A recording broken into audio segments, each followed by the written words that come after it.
2013 ആസിഫ് അലി, ലാൽ, ഭാവന എന്നിവരെ പ്രധാന കഥാപാത്രങ്ങളാക്കി gene Paul Lal അഥവാ ലാൽ ജൂനിയർ ഒരുക്കിയ ചിത്രമായിരുന്നു ഹണീബി. ഒരു കോമഡി ത്രില്ലർ എന്ന നിലയിൽ ചിത്രം വലിയൊരു ഹിറ്റ് ആവുകയും ചെയ്തു. 4 വർഷത്തിനിപ്പുറം ജീൻ പോൾ ലാൽ തന്റെ 3ാമത്തെ ചിത്രമായി ഹണീബി 2വുമായി വന്നിരിക്കുന്നു. ലാലാണ് നിർമ്മാണം. പഴയകാല കഥാപാത്രങ്ങളെ കൂടാതെ ശ്രീനിവാസൻ, ലെന തുടങ്ങിയവരും പ്രധാന കഥാപാത്രങ്ങളായി എത്തുന്നു. ആൽബിയാണ് ഛായാഗ്രഹണം, സംഗീതം ദീപക് ദേവ്. പഴയ ഹണീബി തീരുന്നതിന് തൊട്ടു മുന്നേയുള്ള സമയത്ത് നിന്നുമാണ് 2ാം ഭാഗം കഥ പറയുന്നത്. കൊച്ചിയും കൊച്ചിയിലെ കുറേ പിള്ളേരും മച്ചാനെ മച്ചാനെ വിളിയുമൊക്കെ നിറഞ്ഞു നിൽക്കുന്ന മദ്യവും പുകവലിയും ജീവിതത്തിൻ്റെ തന്നെ ഭാഗമാവുന്ന കാഴ്ചകൾ തന്നെയാണ് ഇവിടെയും പശ്ചാത്തലം.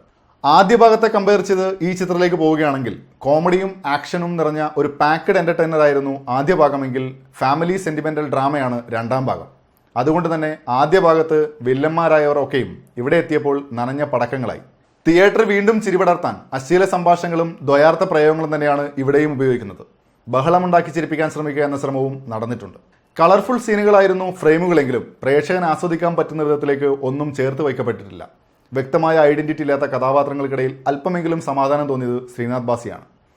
ആദ്യത്തെ ചിത്രത്തോട് താരതമ്യം ചെയ്യാതെ വേറൊരു സിനിമയായി മാത്രം കണക്കാക്കിയാൽ വ്യക്തമായി പറയാനുള്ള നല്ലൊരു കഥ പോലും ഇല്ലാതെ പോകുന്നുണ്ട് ഈ ഹണീബിക്ക്. പ്രേക്ഷകർ തള്ളിയെങ്കിലും ജീൻ പോൾ ലാലിൻ്റെ 2ാമത്തെ ചിത്രമായ ഹായ് ഐ ആം ടോണി ഒരു നല്ല സിനിമയാണ് എനിക്ക് തോന്നിയത്. പക്ഷേ 3ാമത്തെ ചിത്രത്തിലെത്തുമ്പോൾ സംവിധായകൻ സമ്മാനിക്കുന്നത് തീർത്ത നിരാശയാണ്.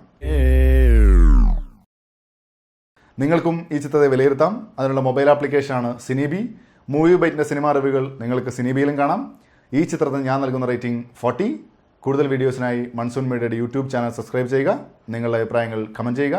അപ്പോൾ അടുത്ത ആഴ്ച സിനിമാ ലോകം മൊത്തം കാത്തിരിക്കുന്ന ഹനീഫ് അദേനി മമ്മൂക്ക ടീമിൻ്റെ ഗ്രേറ്റ് ഫാദർ റിലീസാണ്. അടുത്ത ആഴ്ച അതിൻ്റെ വിശേഷങ്ങളുമായി വീണ്ടും കാണാം.